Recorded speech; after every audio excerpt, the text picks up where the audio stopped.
The world saw them as the perfect couple. Ethan and Isabella had it all: wealth, beauty, and a love story that seemed destined for eternity. Their romance was something out of a fairy tale. The handsome, charming entrepreneur and the elegant, devoted wife. They traveled the world, dined in the finest restaurants, and posted picture-perfect moments that made others envious. But behind closed doors, their love was rotting. The cracks began to show early, hidden behind forced smiles and affectionate gestures that masked something darker. Ethan was controlling, his love suffocating rather than nurturing. Isabella, once madly in love, had grown distant, her laughter now hollow, her eyes reflecting a quiet torment. One stormy night, everything changed. The call came in at 3:12 a.m. A distressed woman, her voice trembling, reported a gruesome discovery. Her husband, Ethan, was dead. His body sprawled across the cold marble floor of their mansion, blood pooling beneath his lifeless form. When the police arrived, Isabella was crumpled in the corner, her silk nightgown stained with his blood. She sobbed, eyes wide with shock, claiming she had woken up to find him like this. A forced entry, a robbery gone wrong. She insisted it was a tragic, senseless crime. But something wasn't right. Detectives combed through the house, but there was no sign of a break-in. Nothing was stolen. And then there was the wound, too precise, too deliberate. Not the mark of a panicked intruder, but something colder, more personal. The fairy tale had ended in blood, but the truth was only beginning to surface. Ethan had enemies, competitors in business, former friends turned rivals. But as investigators dug deeper, they discovered something more disturbing. The seemingly devoted wife, Isabella, wasn't just mourning. She was waiting. Her alibi was weak, her timeline inconsistent. Neighbors recalled arguments, heated and volatile, just days before the murder. Friends admitted that Isabella had changed. She had grown secretive, withdrawn. Then, the most damning evidence surfaced. A deleted search history recovered from her phone. How to make murder look like a home invasion. Detectives felt the air shift. The grieving widow wasn't so helpless after all. For weeks, Isabella played her role flawlessly. She gave tearful interviews, attended the funeral in a black veil, and painted the image of a woman devastated by loss. She basked in the sympathy of the world, of Ethan's family, of the cameras capturing every moment.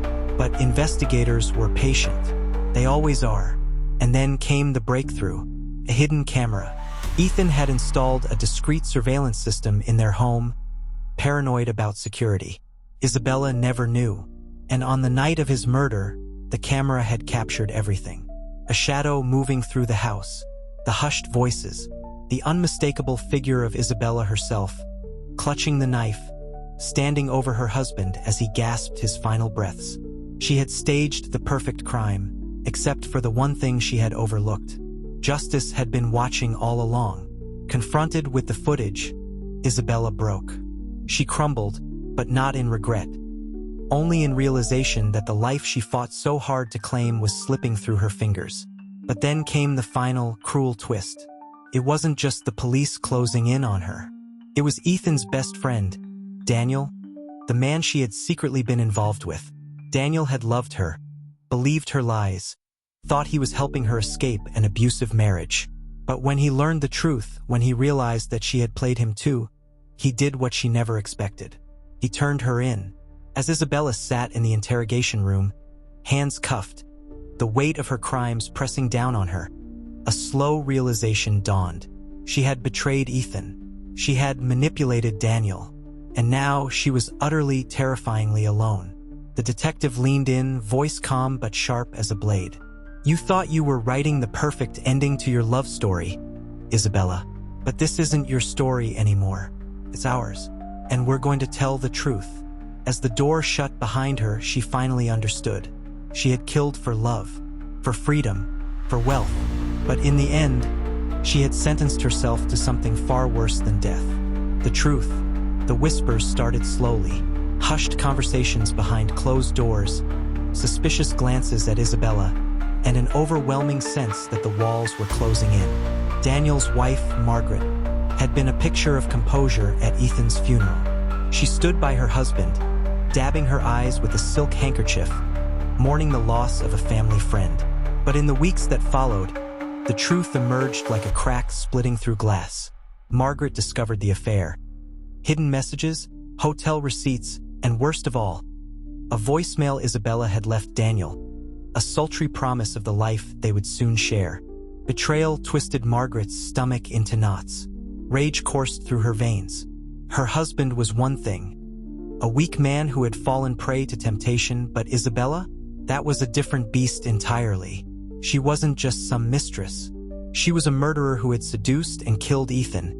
And now she was planning to take Margaret's life apart piece by piece. Margaret wasn't about to let that happen. She hired a private investigator, someone discreet, someone ruthless.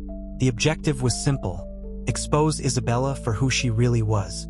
Every lie, every secret, every crime. Meanwhile, Ethan's family refused to let his death be forgotten. His mother, Eleanor, was inconsolable, her grief turning into something cold and sharp. She had never trusted Isabella, never believed in her crocodile tears. Now she was determined to see justice served. Eleanor used her family's influence to push for a deeper investigation. The life insurance company had already flagged Ethan's case due to its suspicious nature. Isabella had been too quick to file the claim, and the sheer amount of money involved made the adjusters wary. Now, with Eleanor breathing down their necks and Margaret uncovering secrets of her own, Isabella's carefully constructed world was beginning to shatter. The detectives had started noticing inconsistencies. At first, Isabella played the role of the grieving widow flawlessly. But when they revisited her statements, they found discrepancies. Her timeline of events shifted. Her alibi had cracks. A surveillance camera from a nearby gas station showed her car parked near the house at an hour when she claimed to be elsewhere. The new findings couldn't be ignored. And then came the discovery that changed everything.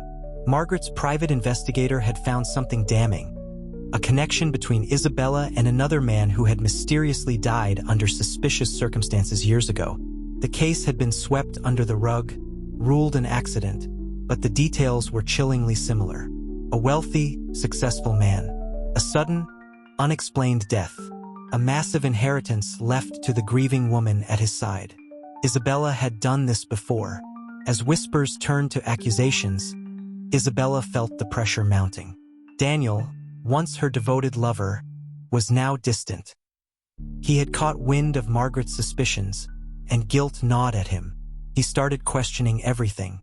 Had Isabella ever truly loved him? Or was he simply another pawn in her deadly game? Then came the ultimate betrayal, one Isabella never saw coming. Daniel had gone to the police. His conscience weighed too heavy. He confessed everything he knew. The affair, the secret plans Isabella had whispered to him in the dead of night, the inconsistencies in her alibi. He handed over messages, recordings, everything that could tip the scales of justice against her. When detectives confronted Isabella with the evidence, she laughed at first, her confidence unshaken. But as they played the recording of her own voice, soft, seductive, and damning, her expression twisted into something else: panic. She knew then that the noose was tightening, that the perfect crime she had orchestrated was beginning to unravel. The final nail in the coffin came when the life insurance company made an announcement. Ethan's payout had been frozen pending further investigation. Isabella was backed into a corner, and for the first time in her life, she realized she might not escape this time. As she stared at herself in the mirror that night, she felt something she hadn't felt in years: fear. Isabella had always been cunning, manipulative, and ruthless. But now, with mounting evidence against her and the walls closing in, she had transformed into something far worse: unrepentant, reckless, and willing to take down anyone who dared to betray her. Her mind twisted with rage, she refused to accept defeat. If she was going down, she would make sure others fell with her. She had already lost everything: her carefully crafted life, her reputation, and now, even her freedom hung by a thread.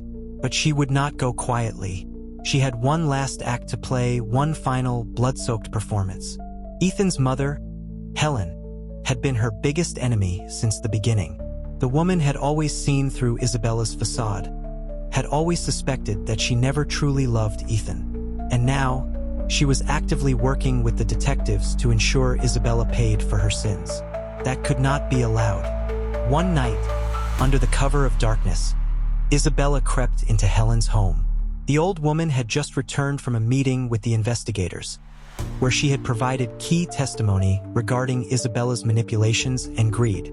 She had no idea she was walking straight into the arms of death. Helen barely had time to react when Isabella emerged from the shadows. A sharp knife gleamed in her hand, and without hesitation, she plunged it into the elderly woman's chest. The old woman gasped, clutching at the blade in shock, but Isabella twisted it deeper, her face cold and emotionless. Helen's last breath was a choked whisper. "You will never win." But Isabella was beyond caring. She watched as Helen's life slipped away, then calmly wiped the blade clean, erasing yet another loose end. One down, more to go. With blood still on her hands, Isabella turned to her next targets, Daniel and Margaret. They had both played a crucial role in exposing her. Margaret, fueled by fury over her husband's betrayal, had given damning evidence against Isabella's affair with Daniel. And Daniel, though guilty himself, had thrown her under the bus to save his own skin. They had ruined her. Now she would return the favor. She knew Daniel's house well. After all, they had spent many nights together there, wrapped in each other's lies. Slipping through the back entrance, she moved like a phantom in the dark, gripping the gun she had stolen from Helen's house. She found them in the living room. Margaret sat stiffly, her face tense, while Daniel stood behind her, gripping a glass of whiskey. They looked at her without surprise.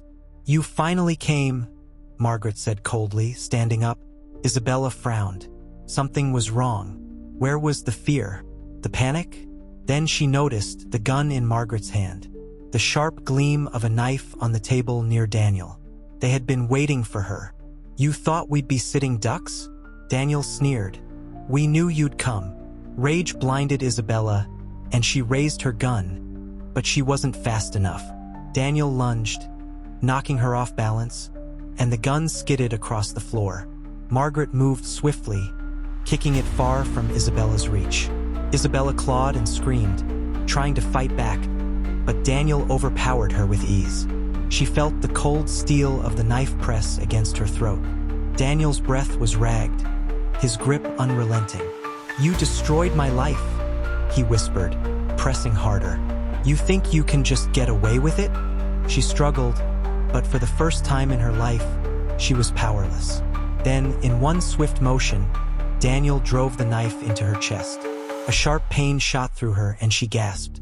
Blood poured from the wound, staining the floor beneath her. She fell back, choking, her vision blurring as darkness crept in. Her last thoughts weren't of regret or remorse. They were of pure, bitter hatred. Then silence. Margaret trembled as she looked down at Isabella's lifeless body. Her husband had just committed murder, but strangely, she felt no sorrow, only relief. They called the authorities. When the police arrived, they found Isabella's body sprawled on the floor, the knife still embedded in her chest. The investigators took one look at the scene, the evidence, and the testimonies, and concluded that Isabella had gotten exactly what she deserved. Helen was given a grand funeral, attended by those who had truly loved her. Ethan's family finally found peace, knowing that the woman who had caused them so much suffering was gone forever. As for Daniel and Margaret, they stood together at the burial, hands intertwined. They had faced betrayal, pain, and nearly lost themselves to the chaos. But through it all, they had found their way back to each other. "I'm sorry," Daniel whispered, his voice thick with emotion. "For everything." Margaret squeezed his hand. "Let's never let anyone come between us again." They renewed their vows in a private ceremony, promising each other love, faithfulness, and loyalty. This time, there would be no lies, no betrayals. Only the raw truth of two people who had nearly lost everything, only to find their way back. And as they walked away from the graveyard, leaving the past behind them, one truth remained clear. Greed always has a price, and in the end, it is never worth it.